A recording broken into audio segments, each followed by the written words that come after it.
Few years back, my team has to develop a website that is capable of handling large volume of visitors, close to 2 million every single day.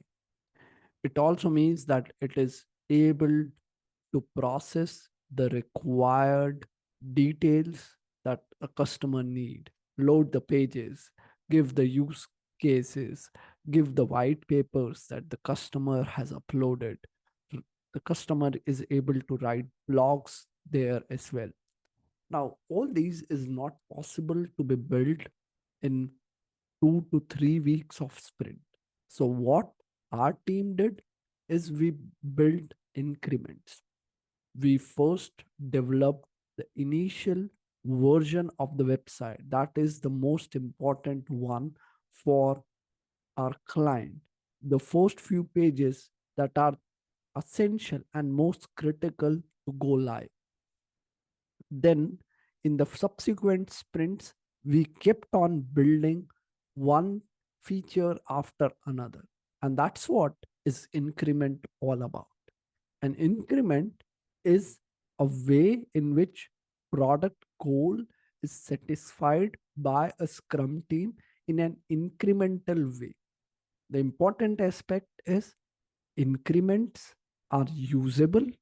So it should not be the case that you give anything, and it should be built on top of one another, which means suppose if I have feature 1 built in October 2022, in November 2022, which when I release the next feature, the first feature should work as it is, and the new feature just work seamlessly on top of the previous feature. Now let's get into some more fine nitty-gritties of an increment. So an increment is a concrete stepping stone towards product goal. As I mentioned, you have a product goal, and then it is a concrete stepping stone, which means you have to run 50 miles. Every milestone is your increment. So you are moving towards your product goal through these increments. In order to provide value, increment should be usable. As I mentioned already, every increment should be useful for the customer to use it. It does not mean that when we are breaking it into smaller pieces, we make it unusable. And multiple increment may be created within a sprint. So it should not be confused that in a given sprint, I only can create one increment. You can create multiple increments as well within a given sprint if possible. And work is not considered to be a part of an increment unless it meets the definition of done. Now, definition of done, in my example, a website, if it doesn't work on various platforms, it doesn't meet the definition of done.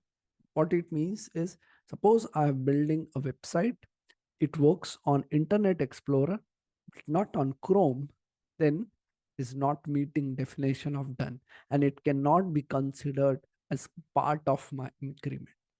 So in short, increment are the final product in parts that a Scrum team deliver to its customer so that the customer gets value early enough, should be usable, should be built on top of previous increment, and an item is considered as an increment only when it meets definition of done.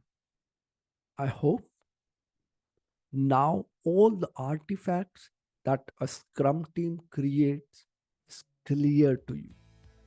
Let's carry out this journey further now. Thank you very much.